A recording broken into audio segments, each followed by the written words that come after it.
Morning, children. Welcome back to English class. Then, I hope you have gone through the passage that we have learned in the previous class. So, in the textbook, page number 126. Okay, let me ask one or two questions. Where does the scene take place? Act 4, Scene 1. Where does the scene take place? Okay, the scene takes place in the court of justice in Venice. And you can see a platform, the great chair of state, and who is sitting there? The Duke, and the lawyers are present, and then the Magnificos, then Antonio, Bassanio, Graciano, Salario, and others. Okay.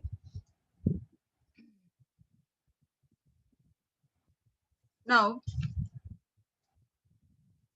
you can see Antonio in a desperate mood. And what did Bassanio, or how did Bassanio encourage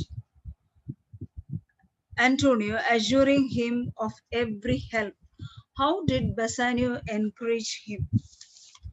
Because you know that we came across a passage in which Antonio says that he is like a sick sheep of the flock, fit to die, or taken to be slaughtered.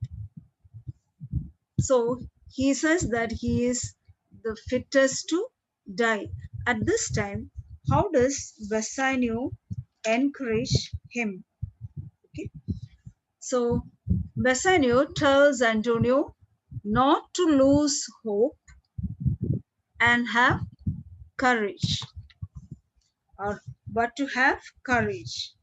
He is ready to give his own flesh and blood to greedy Shylock before he will allow him to take one drop of Antonio's blood.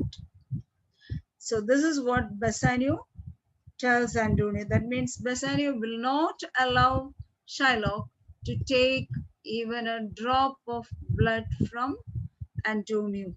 Before that, he has to, or Bassanio will sacrifice himself. Okay.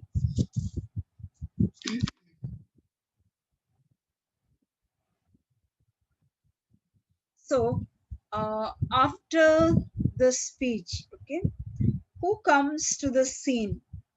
Who comes to the scene? Do you remember? Okay.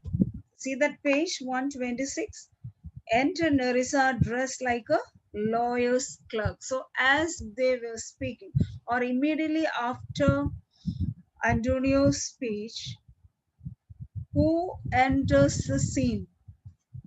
Nerissa enters the scene dressed like a lawyer's clerk.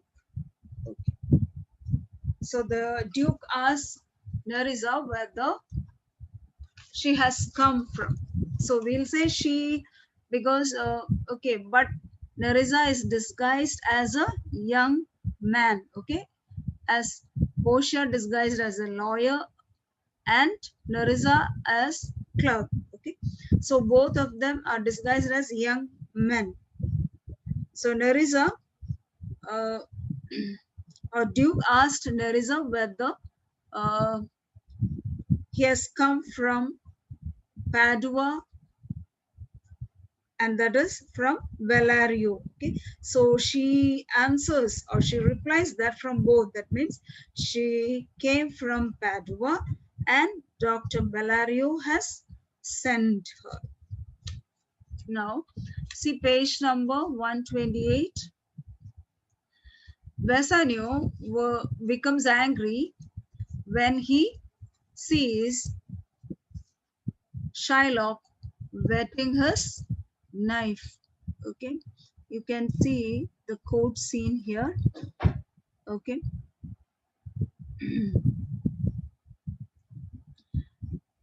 Now,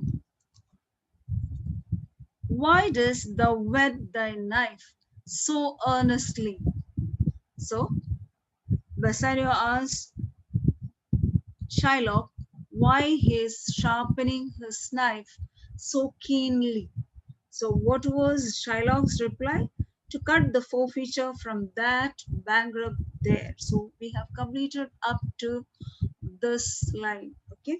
So Shylock replies that he wants to cut the forfeiture. What is the forfeiture? A pound of flesh that has been promised by Antonio if he forfeited the bond.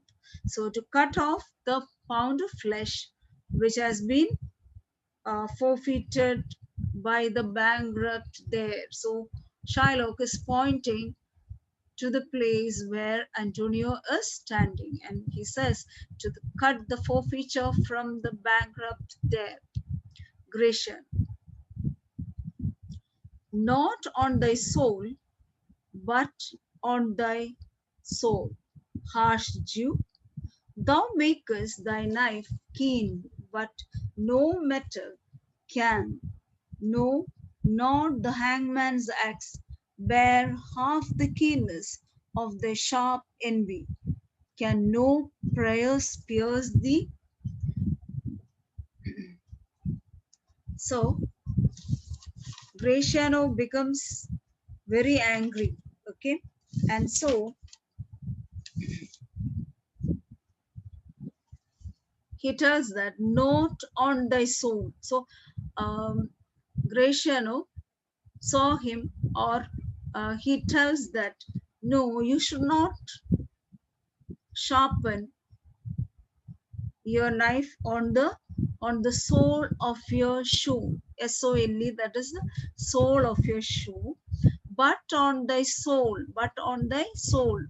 Okay, according to people, the soul is immortal, the body and the soul, that soul, soul, it's the immortal soul. Okay, some group of people believe that means certain religions believe that, or certain sect believe that the soul is immortal. Okay, there is no death for soul. That's soul. Okay, soul.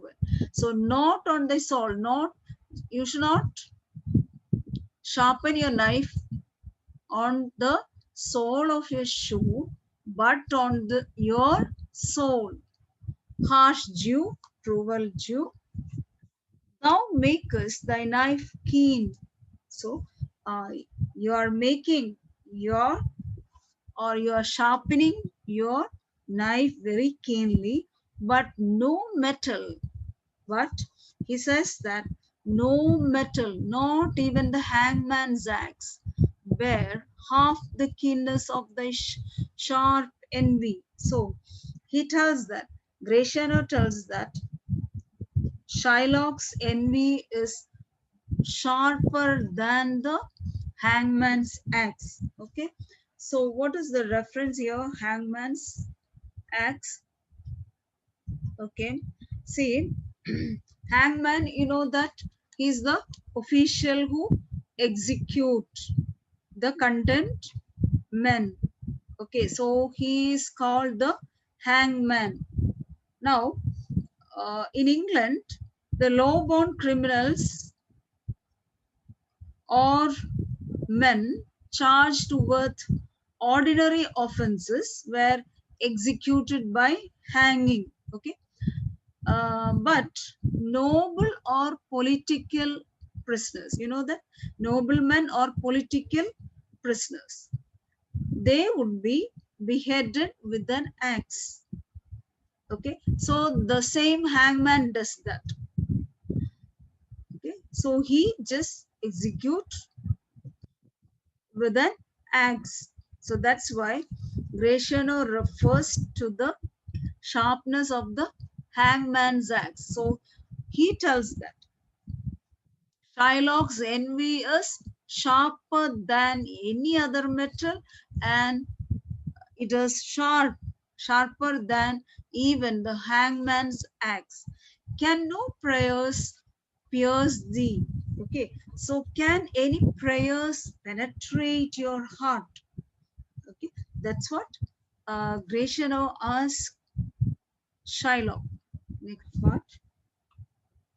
No, none. Thou hast wit enough to make. So Shylock replies that none that you're clever enough to make. Gratian. Oh, be thou damned, inexorable dog, for and for thy life let justice be accused.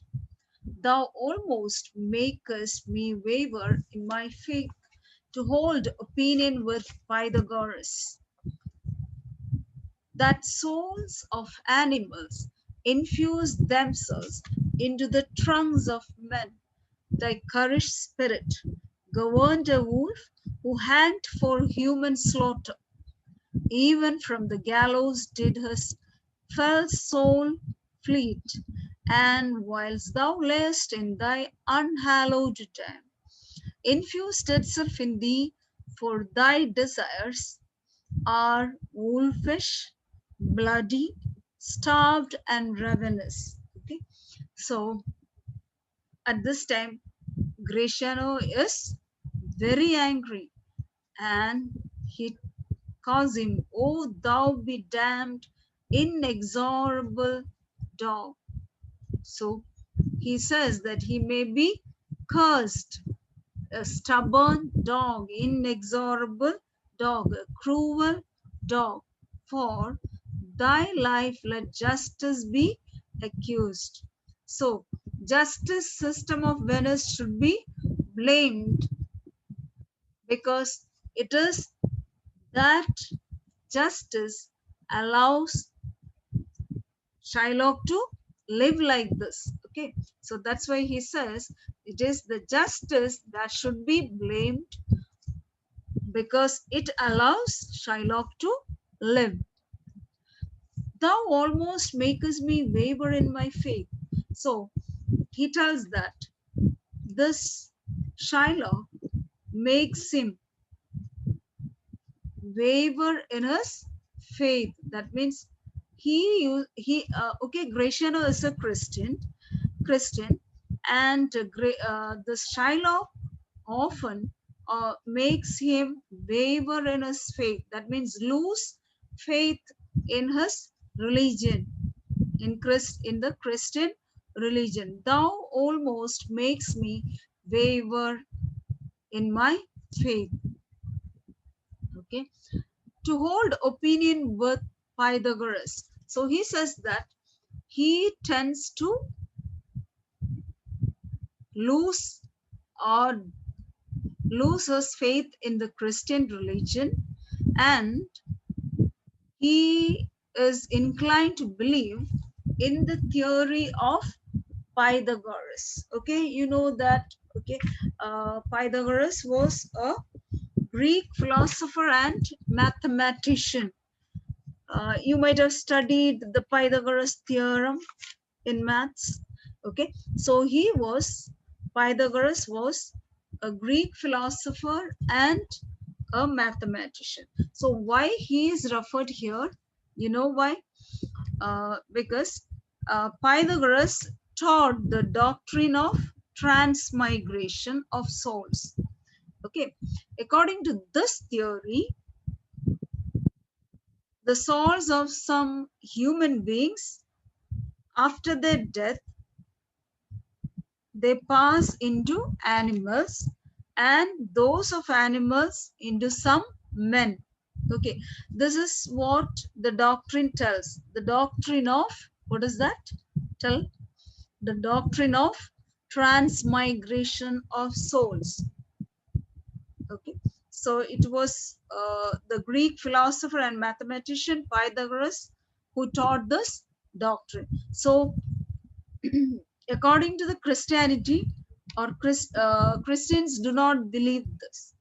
So that's why Gratiano tells Shylock often makes him lose faith in Christian religion and make him believe in what Pythagoras has taught, that souls of animals infuse themselves. Okay, souls of animals after their death into infuse themselves. They just enter into the trunks of men. They enter into the body of men. Thy courage spirit. So Graciano tells that, or according to Graciano, thy courage spirit, your evil spirit, that is Shylock's evil spirit, governed a wolf. So once the spirit was of that of a wolf. Okay, so there was an evil wolf who hanged for human slaughter. So this wolf was killed for killing men. Okay, so this wolf was killed or hanged for killing men. And then what happened? Even from the gallows did his fell soul fleet. So when he was taken for hanging, and after he was hanged, from there his soul, the old soul, okay, fled from there. And then, whilst thou layest in thy unhallowed dam, infused itself in thee. So according to Graciano, that soul, the soul of that evil wolf, fled from there when the wolf was hanged, and then infused itself where? Into thy unhallowed dam, into the unholy mother of Shiloh, and entered the womb. Okay, entered the womb of unholy mother of Shiloh, and it entered Shiloh even when he was a small child in the mother's womb. Okay, that's what uh, Graciano tells. Okay, so the soul of the evil spirit entered the unholy mother of Shylock, and it entered into Shylock's body. Before even before he was born, infused itself in thee, for because here for means because thy desires are wolfish. So why Graciano tells this?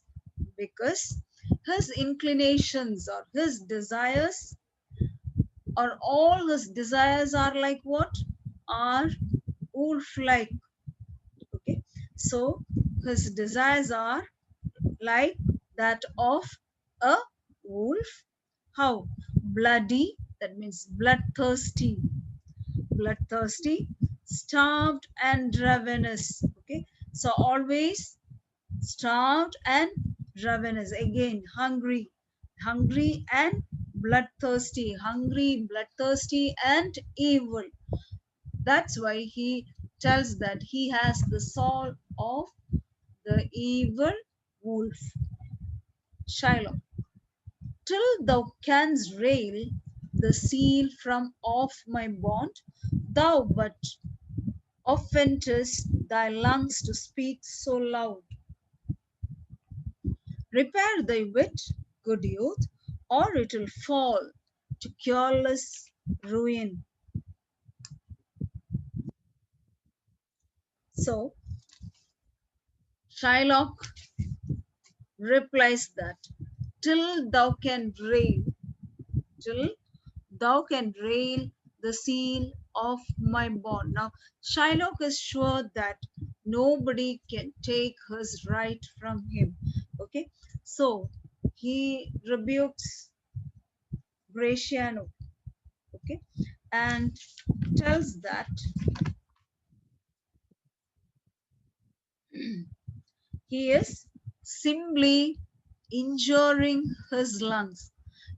But thou offendest thy lungs to speak so loud by shouting aloud at Shylock. Graciano is injuring his own lungs. Even if he abuse him so loudly, it cannot take away the legal safeguard because Shylock knows that justice is on his side and Antonio has forfeited the bond. So that's why he says, till thou canst rail the seal from off my bond, but thou but offendest thy lungs to speak so loud. Repair thy wit. So he says that, okay. So why he has to waste his breath unless curses can make his bond illegal. So nothing can make his bond illegal. That's what Shylock assures him. And he then says that, or he sarcastically, Shylock sarcastically tells Graciano to get more wisdom. Okay, so repair thy wit. Repair thy wit means get, okay, try to get more wisdom and, okay, or his understanding will be soon beyond the hope of any improvement. That's what to cureless ruin. Repair thy wit, good youth, or it will fall to cureless ruin. Okay, so he has to get, or he has to try to get more wisdom, or his understanding will soon be ruined and it will be beyond the hope of improvement. That's what Shylock retorts. I stand here for law. So again, he insists on the bond and he tells that I have come here for justice. Okay, say the next one.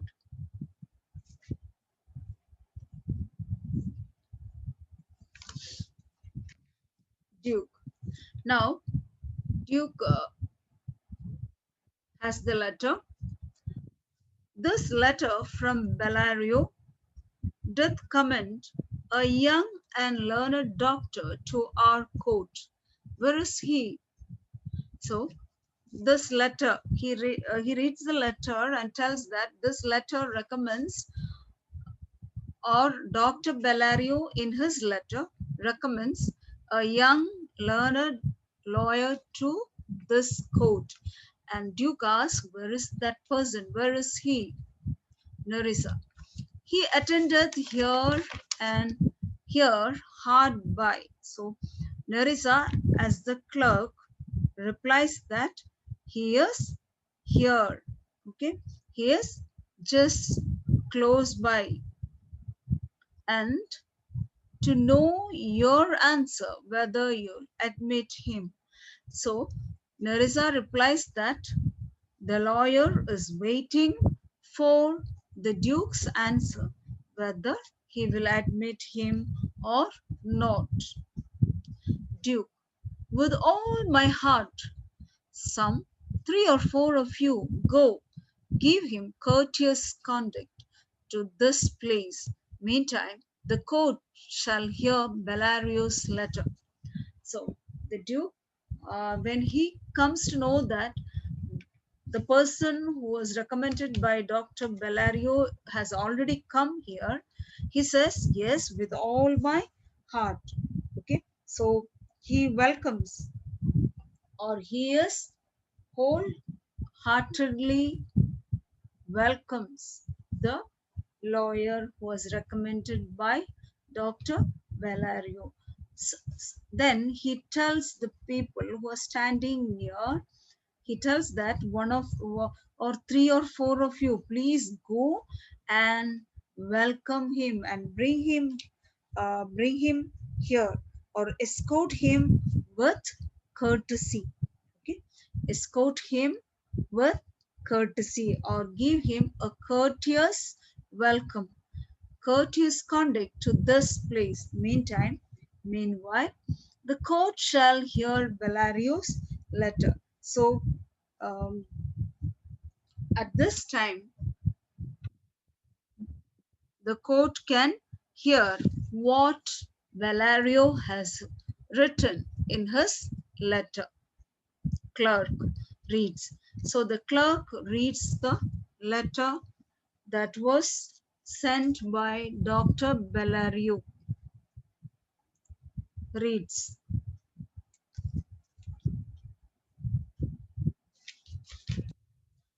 Next page. Your Grace shall understand that at the receipt of your letter, I am very sick. But in the instant that your messenger came, in loving visitation, was with me a young doctor of Rome. His name is Baltasar. Okay, so this is what Dr. Bellario has written in his letter. Your Grace shall understand. So he says that he hopes that the Duke will understand, okay, that at the receipt of your letter, okay, when he received, at the time of receiving the Duke's letter, I am very sick. Okay, so Dr. Bellario was sick when he received the Duke's letter. But at the same time that your messenger came, at the same time, that means when the messenger came with the letter, in loving visitation was with me a young doctor of Rome. At that same time, a friend of mine. Okay, so Dr. Bellario says that one of his friends, that is a close friend of his, and that friend is a doctor of law from Rome, has visited him.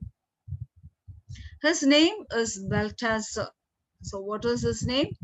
Dr. Balthazar. I acquainted him with the cause in controversy between the Jew and Antonio the merchant. So he's at this time, Dr. Bellario has talked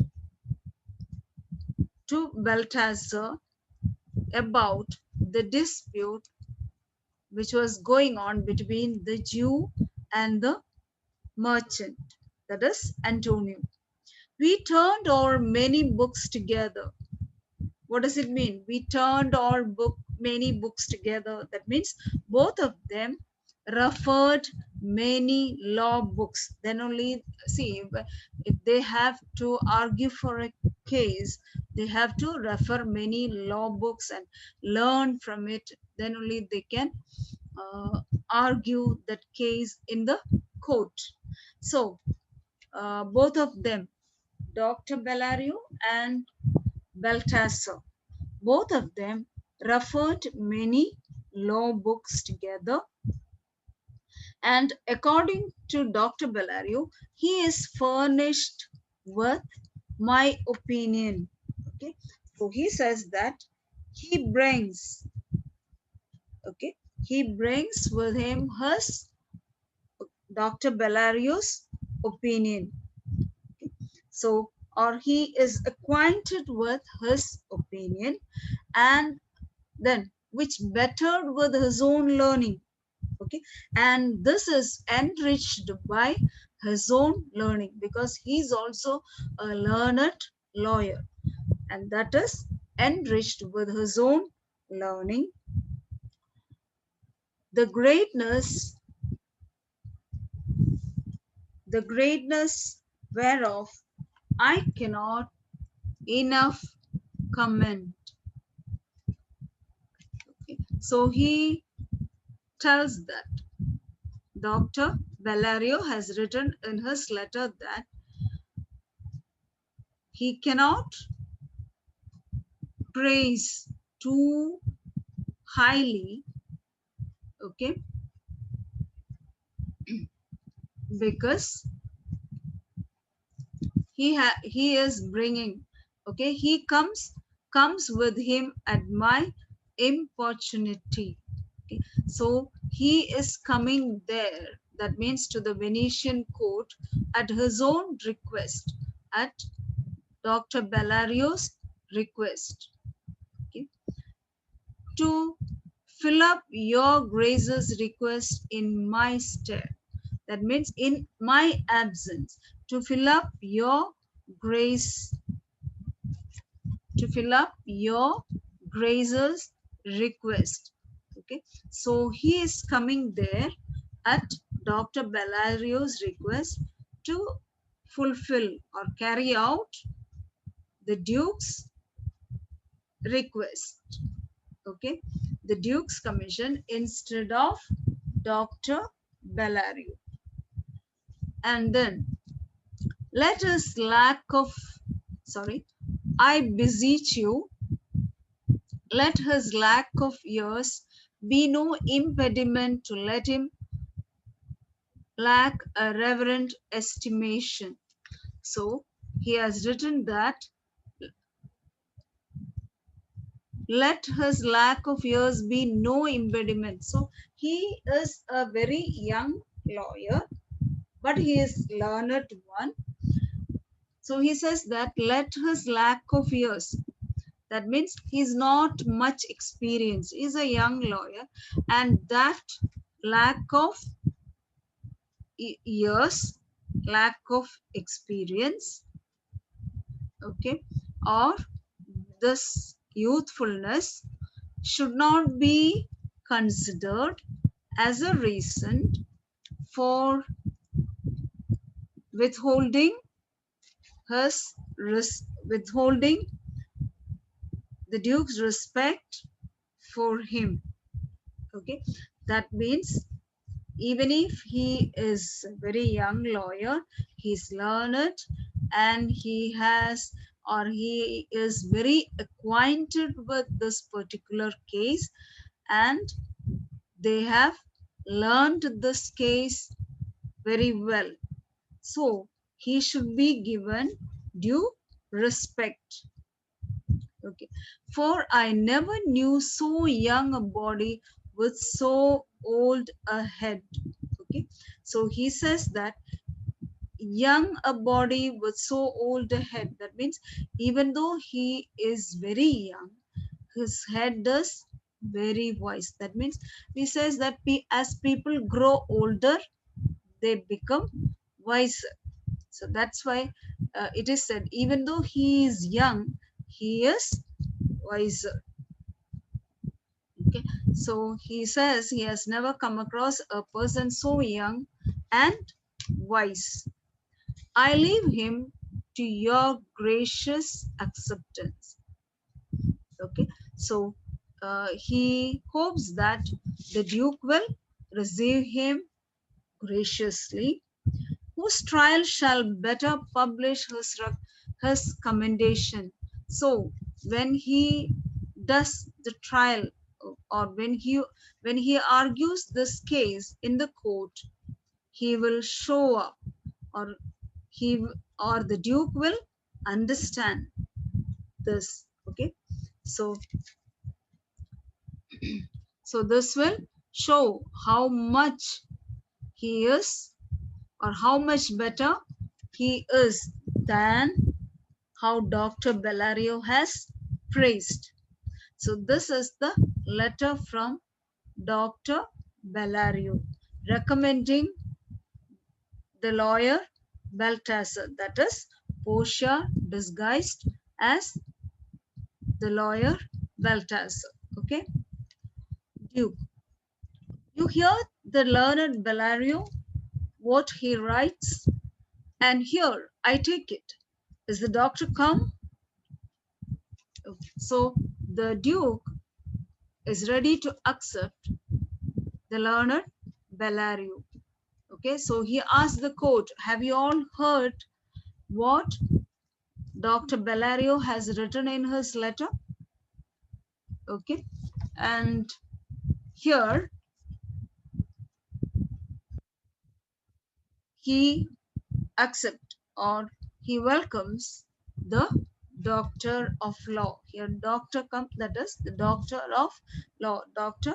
Balthazar. Is the doctor come? And Portia dressed like a doctor of laws. So uh, we know that this Portia and Nerissa got the robes from Dr.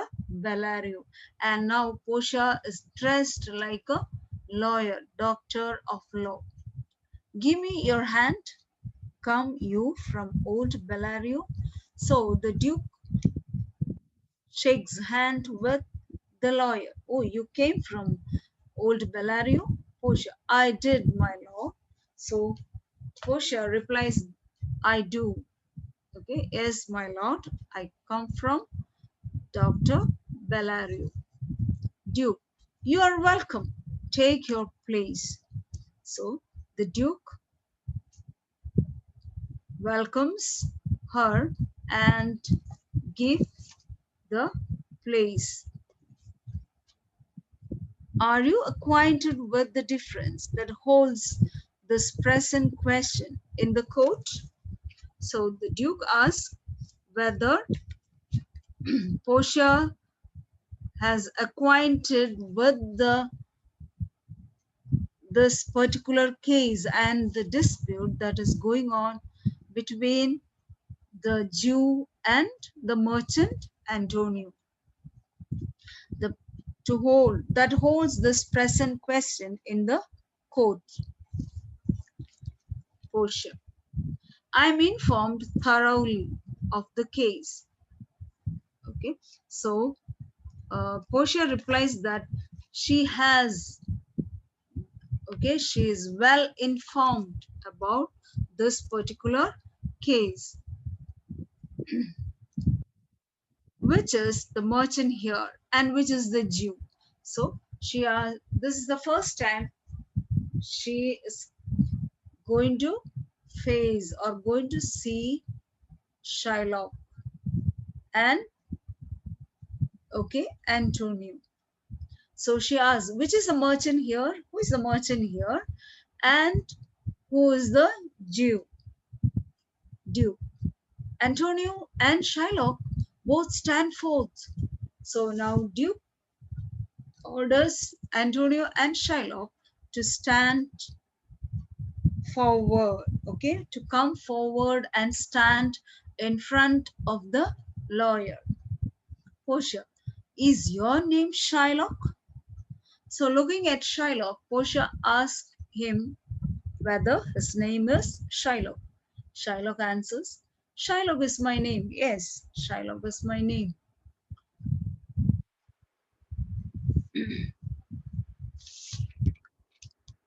Now, Portia, of a strange nature is the suit you follow.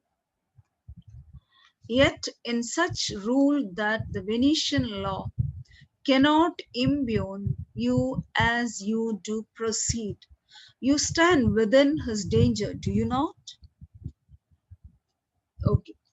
So Portia turns to Shylock and tells that, okay, the case that you follow is a strange case. You know that, okay, this is the first time, maybe for the first time, the Venetian court is going to face such a case. That means the penalty is a pound of human flesh. So that's why Portia says Shylock is, or Shylock has a suit that is very strange in nature. Even then, the law of Venice cannot take any steps against this Jew. The Venetian law cannot impugn. Okay, you have to read that word as IMPUGN. Okay, G is silent, and you have to pronounce it as impugn. Okay, impugn. So impugn means attack or criticize seriously. So even the court has no right, or the Venetian court could not take any steps against Shylock. That's why. Okay. So it cannot impugn you as you proceed, as you do proceed. As he proceeds his case, the Venetian court cannot take any steps against him. And now, the next line, okay, that is told to Antonio. She turns to Antonio and tells, "You stand within his danger, do you not?" See, he turns to Antonio and tells Antonio, "You are within his danger." That means you are liable to pay the penalty because he has forfeited the bond. This is what Portia means. You have already forfeited the bond. That means broken the bond, forfeited the bond. So you should pay the penalty. Do you not, Antonio? Yeah, aye. So he says, okay. So Antonio replies that yes, that's what he says, or that's what Shylock says. Shylock demands the penalty, okay, for the forfeiting the bond. Portia, do you confess the bond? Okay, so Portia asks Antonio, do you confess the bond? See, do you agree that you have made such a bond? Okay, I do. So Antonio replies, or he admits that he has done a bond like that. Okay, I hope you remember. He, okay, he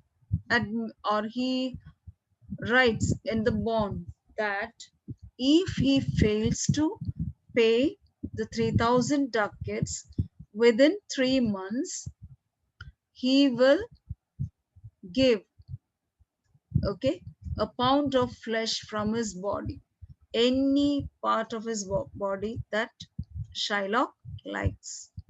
Okay, so that's what Portia wants to know, whether he has signed such a bond. And Antonio admits it. Antonio says, I do. Okay, okay, children, let me ask a few questions to check whether you understood this part that we have learned.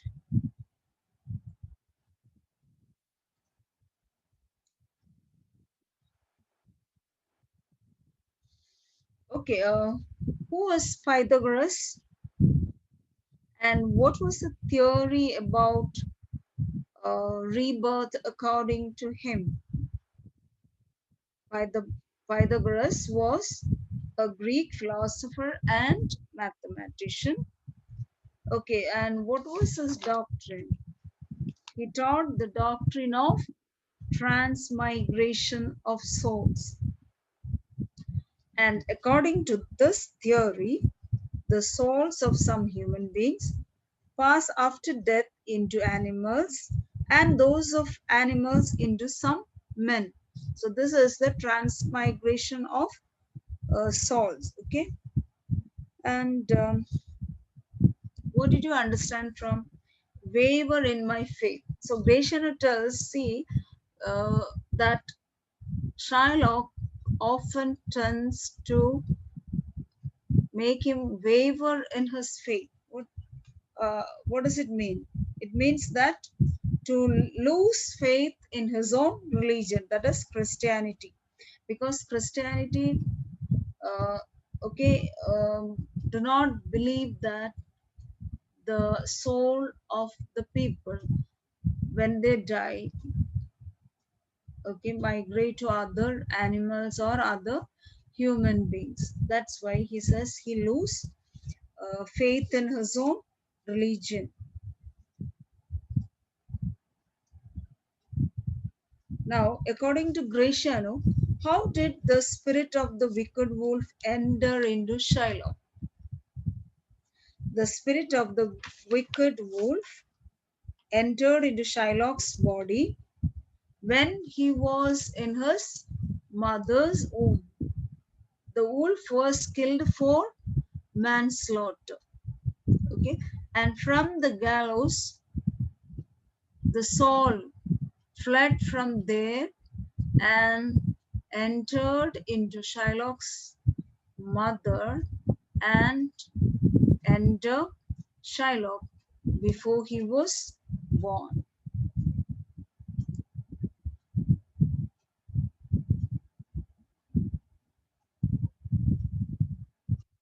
How does Shylock ridicule or make fun of Graciano when he shouts at Shylock? How does Shylock make fun of Graciano? Shylock laughs at Graciano's outburst. He says that he is injuring his lungs. He says it is a mere waste of breath unless curses can make his bond illegal. That means nothing can make his bond illegal.